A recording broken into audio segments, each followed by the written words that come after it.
खुलुमबाय नोंथांमोनखौ फुंबिलिनि हामलायनायजों लोगोसे आंनि बोहैस्रि बर' रादाबाव बयखौबो बरायनानै लाग्रोनाय जाबाय। दिनै 2023 मायथाइनि 21 आगस्ट। नोंथांमोननि थाखाय गोदान भिडिअ लाबोबावबाय। अन्नानै भिडिअखौ नोंथांमोना जोबजासे नायलांदो। आयेननि बेरेखा खासेव हमग्रा सुबुंखौ हमनो हादों। धुबुरी डिस्ट्रिक्टनि सिङाव थानाय साहाकलिया ओनसोलाव हाग्रा बिफाना गोख्रों सिग्रोमनानै आयेननि बेरेखा खासेवनि फालांगि खालामग्रा सानै फालांगिरिजों लोगोसे बिसोरनिफ्राय माथाम खासेवबो बोखांनो हादों।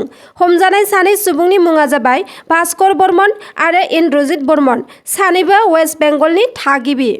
उदालगुरियाव mwidera मानसि बुथारदों। उदालगुरि माजबादआव मैदेरनि उदखार।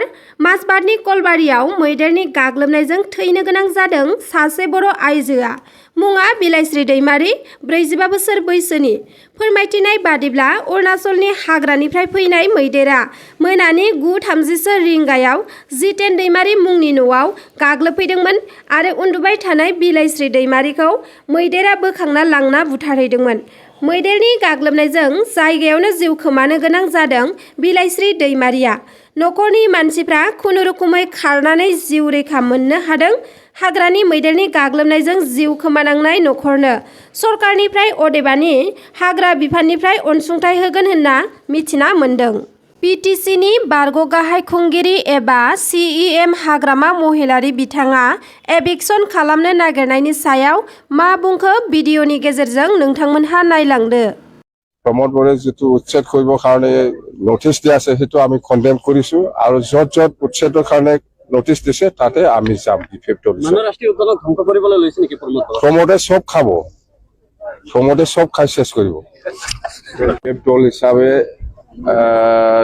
দলটো মজবুত কৰিবৰ কাৰণে যিখিনি আলোচনা কৰিব লাগে সেইটো আলোচনা কৰিছে। ইয়াত বাদে আজিকালি যে BTC অঞ্চলত ইভিকশ্যন কৰিবৰ কাৰণে নটিচ দি আছে प्रमोद बड़ो सरकारे সেইটো আমি কন্ডেম দিছো, কন্ডেনেশন কৰিছো আৰু 2003 চনৰ 10 ফেব্ৰুৱাৰীত চুক্তি মতে সবে থাকাৰ অধিকাৰটো আছে। এই হিচাপত আমি সেই ইভিকশ্যন নটিচ দিয়াটো আমি কন্ডেম দিছো আৰু আমি সোমবাৰৰ পৰা যত ইভিকশ্যন নটিচ দিছে তাতে বিফেভ দল হিচাপে আমি যাই পেলাই ৰাইজৰ লগত আলোচনা কৰি আহিম কি কাৰণত আপোনালোকক ইভিকশ্যন কৰিবৰ কাৰণে নটিচ দিছে। এইটো ইলিগেল, চুক্তি মতে ইলিগেল, এইটো আমি কেতিয়াও গ্ৰহণ কৰিব নোৱাৰে বিপিএফ দল হিচাপে। দেখা গৈছে যে মানে অসম জাতীয় পৰিষদৰ পৰা মানে যুটীয়া সম্পৰ্কে আপোনালোকৰ বিপিএফ দলত যোগদান কৰিছে, কি ক'ব? নাই, আমাৰ দলত বহুতে যোগদান কৰি আছে। আপোনালোকে চাওক অসম জাতীয় যুৱ কিবা পৰাও কৰিছে আৰু প্ৰাক্তন আপচু নেতাবিলাকো সোমাইছে। মুঠতে আমাৰ দায়িত্ব আছে BTCত ৰক্ষা কৰাটো সকলোৰে দায়িত্ব। আজি সোমাইছে, খুব ভাল লাগিছে আৰু সোমাব।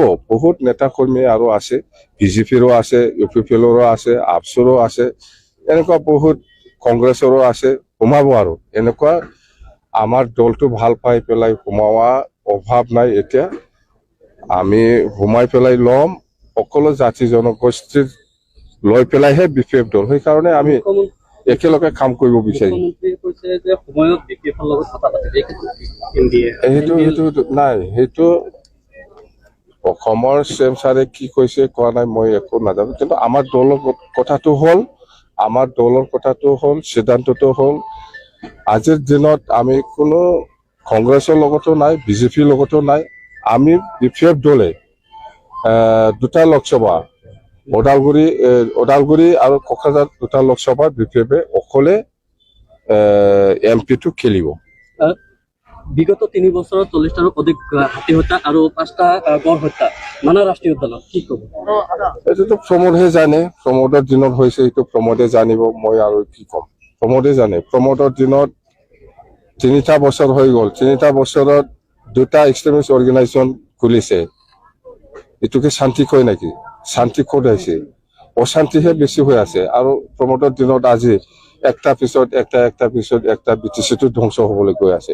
সেইকাৰণে আমি সকলো জাতি জনগোষ্ঠীৰ লিডাৰসকলক অনুৰোধ কৰিছো যে আমি BTCটো বাচাব লাগিব। BTC বাচোৱাটো আমাৰ দায়িত্ব আৰু ওলাই আহক, আমি একগোট হ'ব লাগিব।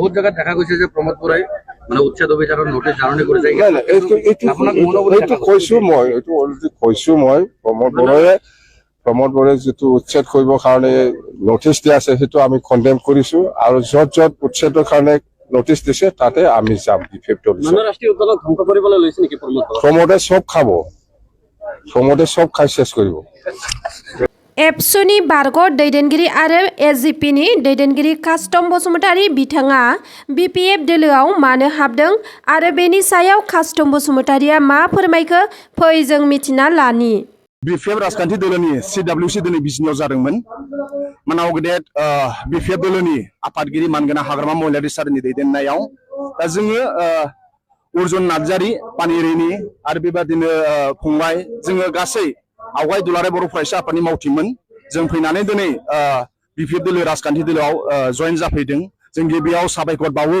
मानाव गेदेर बिपिएफ दोलोनि आफादगिरि हाग्रामा महिलारि सार बिथांखौ जोंबादि फिसा मानसिखौ बिपिएफ दोलोआव खाबु होनायनि थाखाय खामानि मावनो खाबु होनायनि थाखाय आरो साफ्रोमबो बिपिएफ दोलोनि दैदेनगिरि मावथि बिथांमोनहा जोंखौ बिपिएफ फेमिलियाव बोजबनानै लानायनि थाखाय इयुनाव मोजां जोङो सुबुं माहारिनि थाखाय खामानि मावनो हागोन जों बेखौ मिजिंथिनाय थाबाय